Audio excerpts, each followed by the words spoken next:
I'm in the big leagues, told her don't miss me. Ballin' like Houston, ayy, feeling like Whitney. I need a bag, bruh, send it through quickly. I'm making his dog, like I'm in the big leagues. Told him that I gotta go, dog. What's up, y'all? Welcome back to another episode of Said Connects, Cannabis Entrepreneurial Dialogues.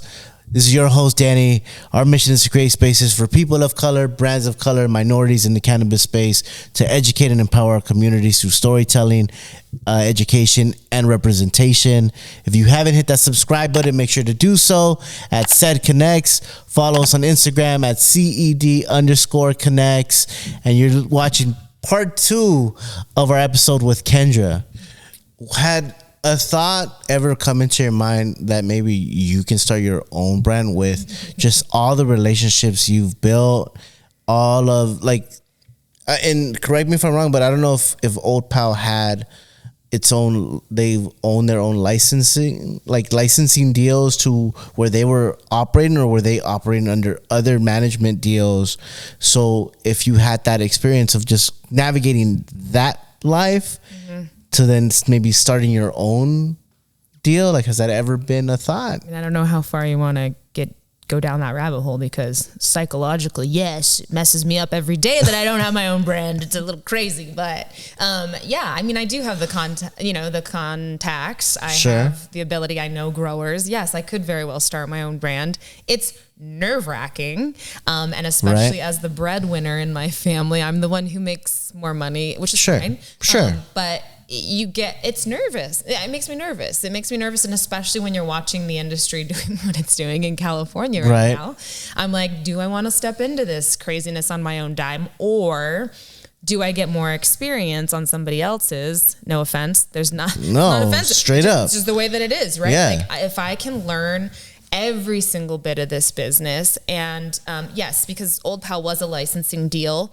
And that was really interesting. I think that's one of the more complicated ways. I mean, both ways are vertically is complicated also, but it's just interesting. It's a different way of doing things. And so loved learning about that. And I just figure if I can dial in my premium sort of world here, then who knows? Now you know what both worlds look like, and if you really do want to tap into that world, we'll see what my true 5-year plan is, but you know. You're right. Okay. I try to get something out of there. Not yet. She's not ready yet. Not ready. Okay. No worries. You bring up your husband. Do you guys both consume together regularly? I know you mentioned he's an avid smoker, and he's like, but is that something that you guys incorporate into your like personal, like home routine? Like, what does that look like in that relationship? Weed has always been a pretty big part of mine and my husband's relationship. The first time we ever met actually was hungover at a booth at the booth that we were at. What's it called? Agenda. Yeah. And we were both really hungover, and I was like, man, I wish I had some weed to help get me through this hangover. And he was like, what? And I like pulled out a pack of zigzags from my purse, and he was like, what? And he's like, oh my God. He's like, I'm marrying this girl, which is funny. And so he's like, my friends have some. And so like we ended up like, it was just funny. So that's like kind of how our whole thing started. Right. I took some time off when I had kids. I didn't have very complicated pregnancies, and I know, anyways, we don't need to get into that, but I took a couple years off and then came back to it. And so, yeah, I mean, me and my husband generally share a joint most nights. Like, it's kind of like our wind down thing. I'm a big edible person. I always make him try all my edibles. He has a much higher tolerance than I do. Yeah. Because he smokes throughout the day, and I'm kind of more of an evening person, or pop like a low dose edible throughout the day if I need to like chill out. Right. I'll smoke a joint here and there, but like, you know, with people or whatever. But he literally will smoke all day long. So, and he's very functioning. He's one of those guys. It's like, that's how he reaches level set, which is crazy. Right. So yeah, we definitely use it a lot. It's great. We try, and we like all kinds. So like we have a proxy, and we like joints, and we have bongs, and we have bubblers, and we like all of it. It's all fun. I have tinctures and rubs, and it's like great. So yeah. Right. And so then how do you guys navigate that with the children at home? So the girls are older now. So Okay. my youngest is 7, my oldest is 10. And it's a very normal part of our everyday lives. And they know that it's not for them. We're lucky because we don't have toddlers. And when we did have toddlers, it was more of a hidden thing. Like we would go out to the garage, or it was more of a nighttime thing, or Sure. I wasn't smoking as much during the day. So it was like Joe just like running out to the garage or something. So it was just kept away from them when they were younger. But now they just know, like, that's just not for me. And it's okay. Yeah. They helped us, or my oldest helped us grow back when we had a little girl. Oh, really? Yeah, That's- she was like 2. Sure.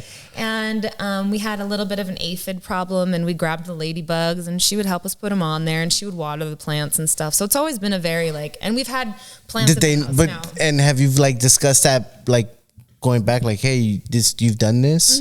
Okay. Yeah. That's cool. Yeah, the girls are really, they know what it is. Sure. They know that it's not for them. They know that it's just a plant, which is cool. Right. No, Yeah. that's tight. That's real cool. Keep it easy. Yeah, no, for sure. I mean, like I have 3 girls, a 14-year-old, a 4-year-old, and a 1-year-old. Yeah.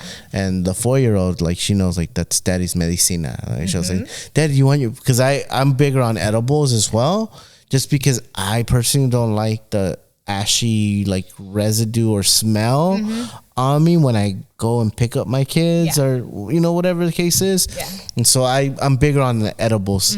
And so whenever they're around, whether it's a drink and that's left in the fridge or just the gummies, my daughter will be like, Daddy, your medicina's there. Do you want some? I was like, not right now, babe. Maybe later. That's so cute. Yeah. But she's like, do you want your medicina? I'm like, no, we're good right now. That's cute. Yeah. Yeah. So that's cool that you have that relationship with your kids. If someone wanted to come into the space, and I know right now, like we talked Like, about it, like right now, but any women that want to come into the space, what's something that you advise them of, or like what are some pro tips that you got to anyone that's interested, or even if they are already in the industry? Let's say they're a bud tender, or they're in one space and they want to hop into a different field. Like, what are things that you can kind of toss their way? I think to have a really good network, both in person and digitally, is important. I think some of my interesting successes have actually come from putting things out there online on Instagram and LinkedIn and things like that, where it's like, this is what I'm into, this is what I'm involved with. This is what I do every day for a living. And I think people are naturally drawn to people, that you can relate to. It's really important, especially as a female, to have other women that you can sort of bounce ideas off of and kind of have a really candid conversation, because sometimes you can't do that in like a male-female setting. I have a really good, I've always looked at some of the guys that I've worked with as mentors. I still have really great conversations with Rusty and Sure. Certain folks from my past. But it is really nice when you're able to like level set, especially with another woman that's in the same position as you. So one of the ladies at Old Pal, her name is Haley Miller. She's my best friend now. I actually hired her years ago to work the Central Coast in sales, and she's a killer saleswoman. Nice. She got pulled over and is now the VP of retail, like field and trade kind of a thing for Old Pal. Okay. So she's all over the country. She's killing it. So Yeah. shout out Haley also. But she's kind of like my person. Like, she's a mother as well. And she's been through the whole Old Pal thing with me. And so Right. it's really lovely to have that person you can just call and be like, hey, I'm dealing with this right now. I just need to vent. Or what do you think about this? Like, what's your thought process? So having those people in your life that you can lean on is really massive. And I think, not to, a lot of times in cannabis, we like being like, oh, if you win, we all win. But you got to kind of outwork the next person. It's a hustle. Straight up. And if you're not willing to put in the time and the effort and like get in your car and go see folks, and we know it's a lot harder to get a hold of buyers, but like you need to be in front of bud tenders, managers, if in the sales side of things, right? Sure. You have to do that. And I think even if you're just a salesperson and you're looking to move up into a sales leadership position, it is also reaching out to your colleagues, helping mentor them so that you are getting yourself ready for that position of sales leadership. So, I think at Old Pal, I think I managed up to like 9 folks or something like that, not including brand ambassadors. And so in that position, at that point, you're more mentoring folks, you're helping steer them, you're giving them more data, you're showing them gap reports, it's a little bit more on the back end. But then you go on these ride-alongs with them and you like help them, form their sales pitches a little bit better. So, kind of pretend like you already are where you want to be, right? So depending on where you want to go in your career path, you want to be a CEO, pretend like you're the CEO of your territory, right? Yeah. Or whatever it is. And that was my big messaging to the team then, was like, you need to work your territory like you are the owner of Old Pal for that area. Yeah. And that's how the enthusiasm, the passion comes out, and enthusiasm sells. People want to be a part of something exciting. Right. So for sure. Yeah. No, that's a lot of great points. And another, as you were, explaining this, one of the other things that you hear about in this industry is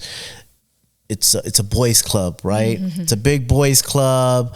They have all these different men in the space. How do you navigate the space where obviously it feels like no one wants to maybe work with you in some situations? Like, give us an example of something that may have happened, and how were you able to like get through that? Let's think here. There's always the, let's call it a buyer or manager of a shop that's like hitting on you or something like that, which is a little frustrating. Sure. Or, I don't know. To be honest, I don't know if I've been really lucky or if I've just been pushy enough to where I've not felt super pushed aside by men in this industry. I think I've been pretty loud. I've been very like, no. Like, hang on a second. This is not how things work. It's really just standing up for yourself. Not everybody has the like ability to do that. And I know that takes a lot of time and effort and experience, right? I've been in sales for 17 years, 16 years, something like that, right? So there is something that comes with like the maturity level and knowing that you've been doing this for a really long time that might give me an extra air of confidence that maybe others don't have. But you cannot let people trample all over you. I remember when I was young and I was working in the action sports industry, not only was I the only girl there, because you think this is male dominated, skateboarding is far more male dominated in that industry. Right. And I'm short. I'm only 5'3", and which you don't think actually makes a difference. But when you're in these groups of people and they're all men and they're all like 5'10", 5'11", 6'1", sure, and you're this small little Hispanic girl who's like, I wear heels everywhere, which sounds stupid, but like, so that I was at least at eye level with people. Yeah, so I wouldn't get forgotten, because I'd be in these groups of these men and they would just like talk across me. And that's crazy because like on the flip side of things, right? Like you touched on it, like guys would maybe hit on you, and these guys are probably thinking like, oh, look, she's wearing her heel. Like they're doing these steps to maybe get noticed in a sexual, physical way, when really you're taking these steps to get on their level. You know what I mean? And it's never been put out like, at least I've never heard it in that way, right? But it seems weird. No, it makes sense. It was annoying that I'd be standing in these things and I'm literally like a foot shorter than everybody else. Yeah. And so I felt like they were never talking to me, or if they were, they're always talking down to you, which like physically that's hard to always be like, okay, like it gives you it's like a power struggle, whether people think about it or not, which just seems like a weird thing to bring up, but it drove me nuts. And I mean, I would get hit on, but at the end of the day, I knew that like, it didn't matter. I was like, okay, you can hit on me if you want, but like, I'm not leaving the store without an order. So what are you going to do here? Yeah. And I would always leave with an order, because like, I was like, I had really thick skin, and I still do, Sure. right? So from being in that world, in the skate world, it's like you get bounced around. All people are mean. People are so love hating on you. It's like the most favorite thing to do. And then working for DC. At the time, DC was really cool, like early 2000s. And then as it got later, it was like not as cool because it wasn't super core anymore. The leadership there decided to like throw us into JCPenney's. It was a disaster.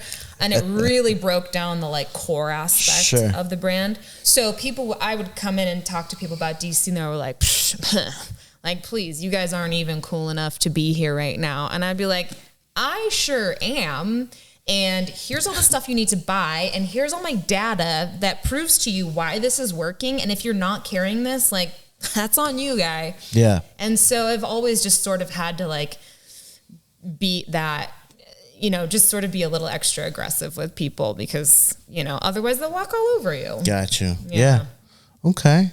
Thank you for that insight. Like, but no, straight up, because it's definitely important and it's definitely needed to be shared to like, to know that these are some of the challenges and how you can navigate through those. So I appreciate that insight. Yeah. Straight up. Yeah. It was nice. I mean, and just to add, like the leadership at Old Pal, like again, Rusty, he kind of like gave me a shot, right? And he was always really cool with me. So it wasn't like a weird power struggle there. So Sure. I'm lucky to have somebody that was like that.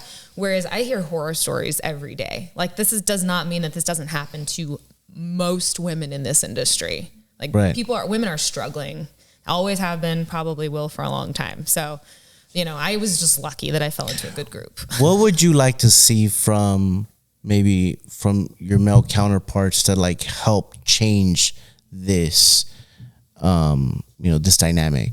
I mean, women need to be pulled up out of like, there's a lot of women in sales, which is cool, but they need to start promoting them up. Like we need to start getting more women in these leadership, mid-management, more CEO or, C-suite level roles.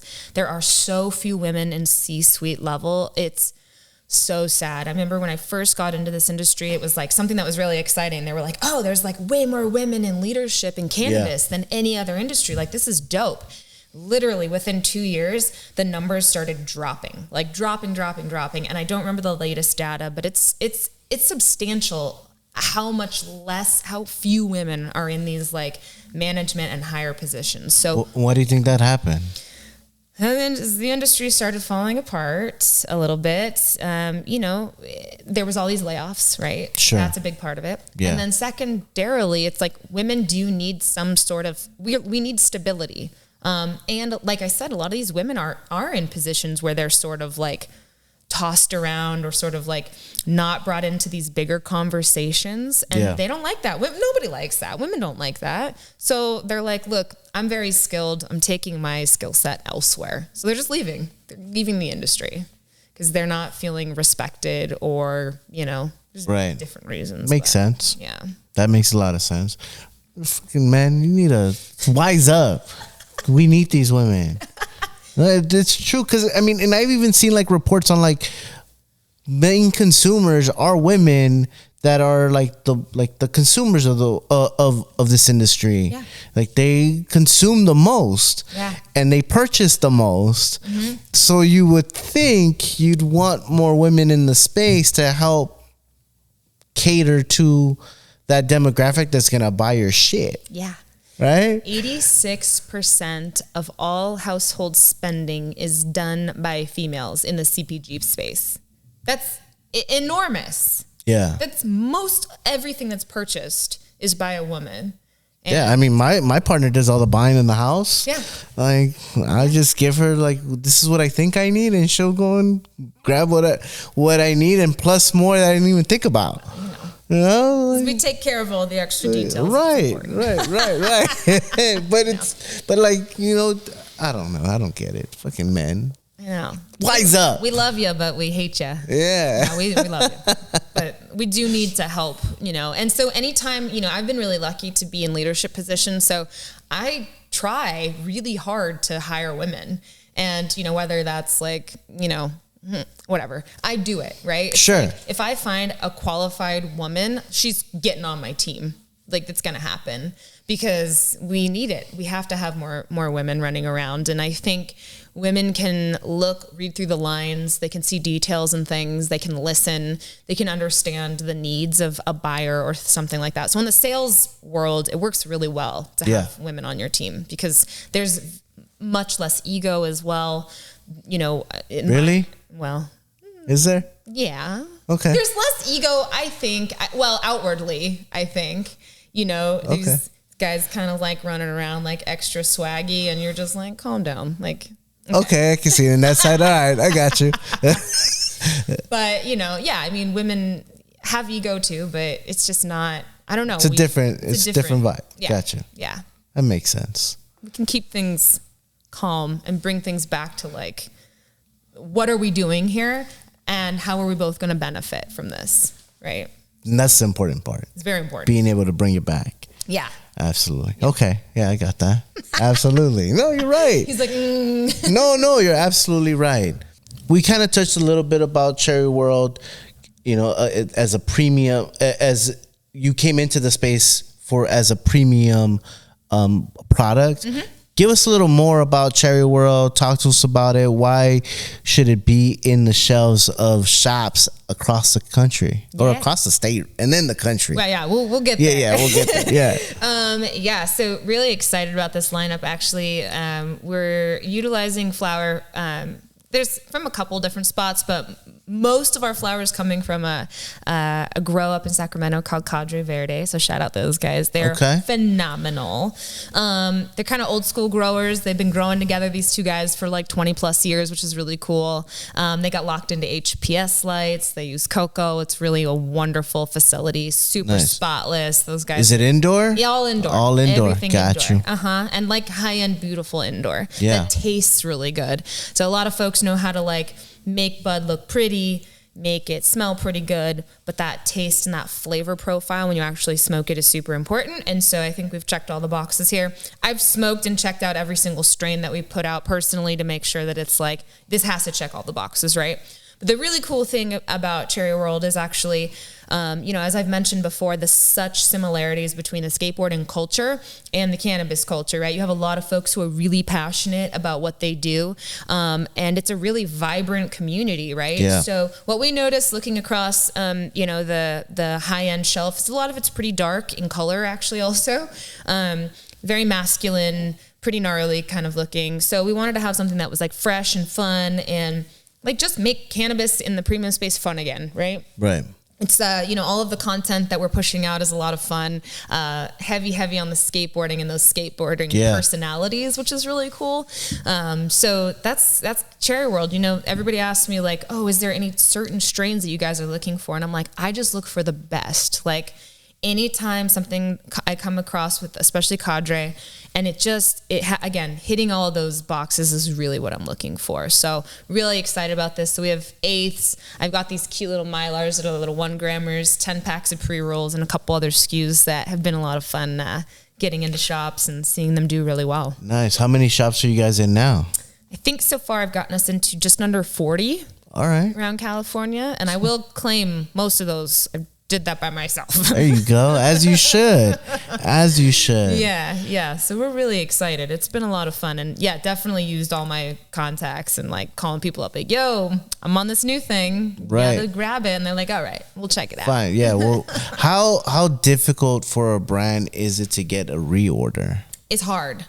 It's very hard because they'll check it out, right? They'll try you out. And then if it's not like flying off the shelves, they're like, wait a second. So you've got to have a whole sell-through program as well to make sure that the stuff is moving. So that's the hard part, right? Is making sure that you have demos that are done, you have events, people are excited about it. You know, you're driving consumers to stores to buy your product. It's tricky. It's very tricky. So, starting a brand new brand, especially right now, is not for the faint of heart. Yeah. It's a lot of work. So just know that. For sure. And if you guys watch previous episodes, our boy Steven is a big advocate for extreme sports folks being, you know, put in the mix with cannabis brands, and he'll tell you, he'll be the first one to tell you that he thinks they're the ones that should be the ones that are sponsored instead of like the rappers that are being out like trying to sell the product.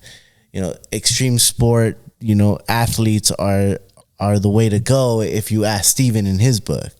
Yeah, I mean, it makes sense, right? It's like what we're all already doing anyways. Right. All skateboarders, well, okay, that's very generalized, but most skateboarders, most snowboarders, most surfers, most BMX, motocross guys, like they smoke weed, and they smoke a lot of weed. And it puts you in this beautiful flow state where you feel really good about what you're doing. You can get out of your head, you can do what you need to do, and then move on. It's really phenomenal. Like, I don't like snowboarding if I don't like have a little bit of weed in my system. Like, I do, but you know what I mean? Like, it's just, it adds to the whole thing. And especially like being outside, being in the sunshine or not being in the snow, like it just feels the way that it's supposed to. Yeah. So it's very natural. I love it. I love the whole convergence of skateboarding and the action sports industry, and cannabis just makes sense. How can people find out more from Cherry World? Where can they find it? Like, is there a website, Instagram? What does that look like? Yeah, so the website is just cherryworld.com. We have apparel and cannabis on the website, so you can pick up like shirts and hoodies and really cool stuff. And then we are Cherry World at Cherry World Cannabis on Instagram, and then at Cherry World INT on Instagram, and that's more like the branding and the apparel. Because as everybody knows, cannabis pages tend to get pulled down. And so we wanted to have the dual thing going in case the cannabis one gets pulled down. We have the other one available. Yeah. Another pro tip right there. Definitely another pro tip. Yeah. Okay. And how can we find you? Oh, I am, because I'm extra, at Kendra Runs the World. I know it's ridiculous, but that's my Instagram handle. I love it. Yeah. Okay, cool. And can anyone reach out? Like, just hit the DMs? Yeah. What does that look like? Okay. Yeah, absolutely. Cool. I've had folks randomly just hit me up and be like, hey, or I have like salespeople hit me up and be like, do you know who this buyer is? Do you know? And I love trading buyer contacts. Oh, so if anybody that's a thing. I'm here. I got you. I got some too. I got some that I'll shoot your way. Any shout outs? We like to close out with shout outs, whether it's personal. I normally shout out my girls, which I'll get to, but anyone that you'd like to shout out. I mean, I think I got through all the like important folks throughout it, but definitely obviously my girls, because they push me every single day to keep running in this crazy world that we're in California. Yeah.